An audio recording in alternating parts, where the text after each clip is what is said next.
Also, like most of this material recently, is first-time material. Welcome feedbacks on it.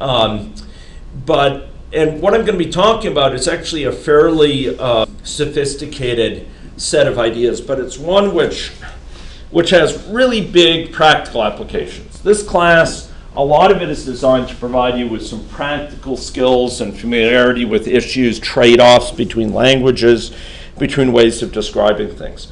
And monads are one of those topics that at the one time can be very, very refined, at the other time can be very, very concrete and useful, okay? And we're going to see, the way I'm going to do this, I think, given our limited time today, is I'm going to show you two instances of monads in Java 8, and we'll talk about monads in their general use in our discussion on Thursday, okay? Okay, so we have seen pipe and filter patterns just now with streams, right? We saw how they can enhance transparency, the conciseness of the code, modularity. You can modify it in a very modular fashion, and we saw these sort of examples here. Okay, now there's some questions about how you use these sort of operations when you have certain common things that are not so linear as one thing leading to the next, leading to the next. So what if you have exceptions being thrown? What if you have special case values like nulls or NAs? What if there's asynchronous operations involved that traditionally require callbacks? Well, the way Java 8, like an increasing number of languages, deal with this is through a notion known as monadic types. And we're going to be talking very briefly today about two additional such types beyond the stream which we just saw in our lecture a few moments ago. So the optional type and what's called completable future. Okay, and once again, these are very practical things that you will want to know about. So the key for all of these, including stream, is going to be to use what are called monads. And we'll come back to that, okay? But I want to introduce to you optional, okay? The optional type basically allows you to maintain values that can either be present or absent. And we talk about ones that are absent as having an optional value that's empty. It doesn't contain a value. But if it has a value, it'll maintain that value, okay? So with optional, we say optional, say integer of, and we might give it a value here, this optional of a here, okay? And that would create an optional value that holds the value a, okay? We can also do, there's also an empty operator. I think it's, and I'm trying to remember the name of the appropriate method, but it will basically return an empty one of these. Okay, so you can either have an empty one or you can have one that's occupied with a value. So this encodes whether or not you have a value in hand to process, okay? We'll come back to this. Let's go take a look at this. Empty is this operation gives you an empty optional. Of gives you a value that holds a particular value. And then you can have of nullable, which if it's a null value you're giving it, if v is null, it will be empty. Otherwise it will be occupied. Okay? So it's basically a way to turn a value that could be null into either an optional that holds a non-null value or an empty optional, okay, which will be quite useful when we see how these are used. Now, there's operators that further operate in these things. Some of them are quite clear, like get. If it's non-empty, if it has a value, get gets you the value. You can ask, is it present? And it'll be true if there's a value there, false if it's empty. Okay, you can map, and what do you think map will do here? If we apply a map to an optional, what do you think you'll get out? So map takes in a function, and that function expects something of the type of the optional. So this is an optional that holds an x, or could hold an x, and the function's going to return potentially a value of y. What do you think you get out of applying a function to an optional? Function like that.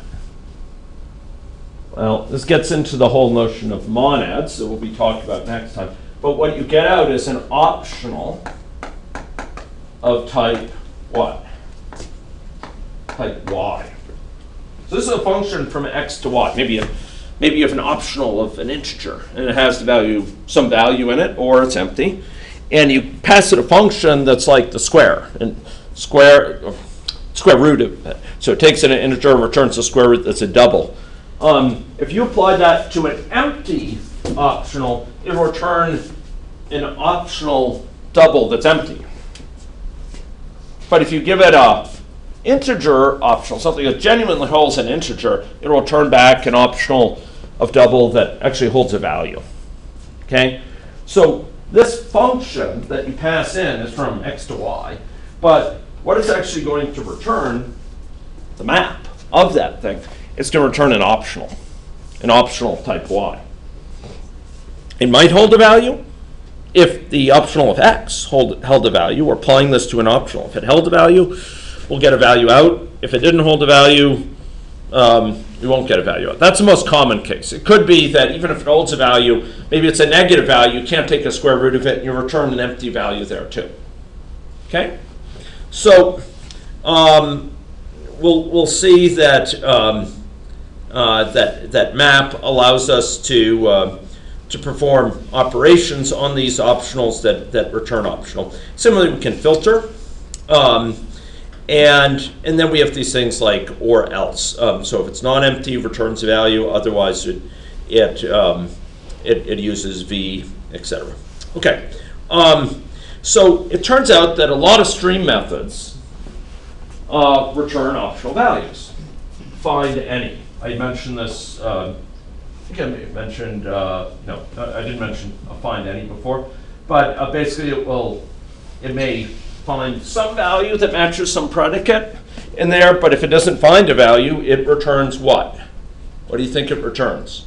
If it can't find any value that matches the predicate, it will return an optional that is empty. Find first.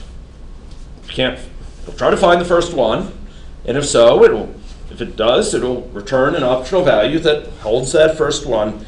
But if it can't find the first one, it will return an optional that is, speak as if in a Greek chorus. Okay, I guess I don't know Greek well enough. It returns, it finds first. If it can't find a value that matches the predicate it gives, it will handle it. If it will return an empty optional. Max, min, if there ain't anything in there that it could take a max of, it's empty, we'll return that. Okay. Okay. So for example, we could do a reduction of a list that's potentially empty. We could apply reduce to a list that's in fact totally empty, and we get back a what? An optional of that type. So if the list was empty, we're not going to get out a meaningful value. Perhaps from this, we could return back a value. Or consider a case like that's optional. Consider a case like this. We're asking, and by the way, I don't know that this v should be there. It might just be reduce of f4 if no value is specified. Then it will return an optional. Okay. So consider person P. We ask for their spouse. We get the home location of that spouse and get their address. If any of these things are null, normally it would cause trouble. We'd need to reason about it with if statements, etc. But we could just have P itself even be optional. P.get spouse. If optional for P is empty, then P.getSpouse will be empty. Maybe P is a person, but they don't have a spouse, in which case P.getSpouse returns an empty, and then getHome will return an empty, and getAddress will return an empty optional. Does that make sense? Okay. So consider something like this. Okay, so here we have some code in classic Java style, which has to reason about some cases. So if the neighboring patches are null, it returns 0. Otherwise, it goes through each neighboring patch and it totals some things up to it and reduces it accordingly. So one thing we could do is we could say optional of nullable is neighboring patches. If neighboring patches is null, this will be an empty optional. Otherwise, it will have a value. And then we could map it to a stream. Otherwise, you get an empty stream. And then this may not even be needed. We might be able to map the optional directly to an empty stream. And then we map according to some rule here that captures this thing here. So we actually have eliminated this need to sort of explicitly check in an if statement. Okay. So, ladies and gentlemen, we can use these optionals to encode things and handle cases that would otherwise require a lot of if-else, a lot of special cases. We can do them in a very linear fashion, a very systematic following fashion that just handles successive values. If they're optional, if they're empty optional, we'll often return an empty optional. If they are not empty optional, we may return an empty optional, or we may return an actual value. And optional allows us to do that. Does that make sense as a construct? And it allows us to avoid this sort of thing where we have to explicitly check if it's null ahead of time. Imagine this, ladies and gentlemen: P.getSpouse.getHome.getAddress. You could have someone P who's not even a it's a what would normally be a null reference, or maybe that person, when you call getSpouse, it returns null, or maybe when you have that spouse and they have no home, or maybe that home has no address recorded in your system. Any of these could return null, and if you had to handle all those cases, you'd have a lot of if statements. Whereas here, if you just treat them as optional, you get this successive processing of optionals. Do you see why that can offer some advantages? Okay, so let's talk now about completable futures. And these are another example. We don't have time to go into this in detail. I'll just give you some essentials of it. The idea here, ladies and gentlemen, is that we can get back these values in Java 8 that represent sort of promises of computations to come. Okay? The computation may not have finished yet, but it's a promise when it does finish. Maybe it has already, maybe it's yet to finish. You'll have a value there. An example might be you're accessing a value over the web. You're going and scraping values from some website. And it's going to take a while to get those values. But you can immediately get this promise that it will be working on it, and whenever that value is ready, you'll be able to access it. Otherwise, you can pass it to successive operations, actually get all sorts of operations planned for it, and when it arrives, it will do the appropriate job. Okay? So, an example of this is maybe we're waiting for the user to input some search term. We have a promise of user input. When the user enters the search term, we'll do a bunch of work. As soon as it's available, we'll do work. Maybe we take that user search term and perform a search for it via Google. When that search returns with its value, we'll do some work. For each of those values it returns, we'll harvest some data from the appropriate URLs from the search. The search returns maybe top 20 items. We'll go to each of those URLs and we will suck them in and we will extract information from them. Okay? We'll perform a long a long-standing computation on each of them. And then we'll summarize the results. Each of these things along the way can take a long time. Each of these things we can be waiting for. And instead of waiting and getting a call back when it's ready, oh, now it's ready, now do the next thing, which is often very scattered, have many, many callbacks. What we do is we illustrate this in a very clean way with a promise. Each of these takes a promise and returns a promise. And whenever the value's ready, those promises will all be evaluated. It'll all be executed. Okay?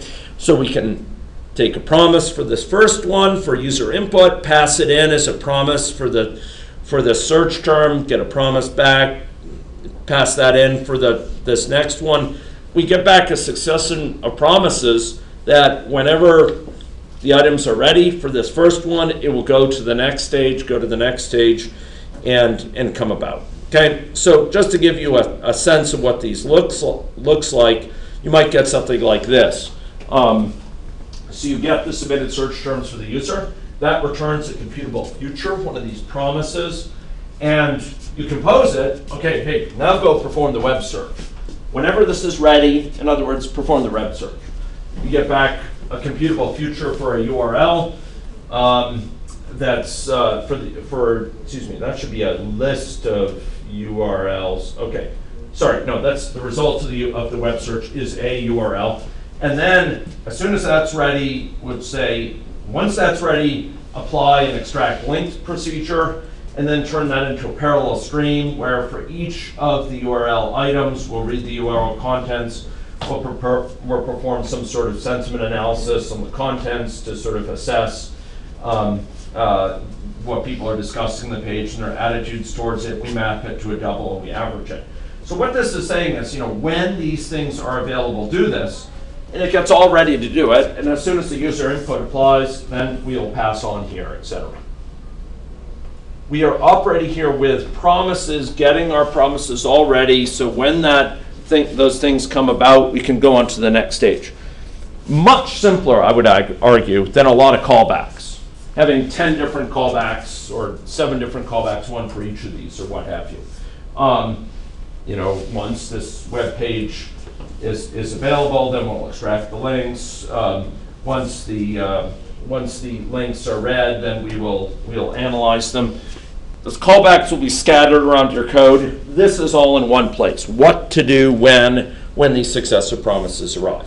So we'll be talking more about this next time, computable futures, and we'll be talking about the things that allow this to work, which is this concept of a monad that you will probably see in other areas of your programming career going forward. Okay, so that's all for today. Thank you for bearing with my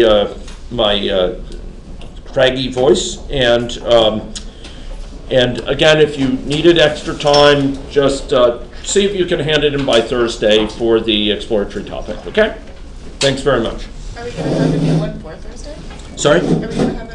No. I'll try to hold off as I've done before, because it sounds like people have a lot of work to do for today. So no exploratory topic extra for Thursday. I don't pile it on.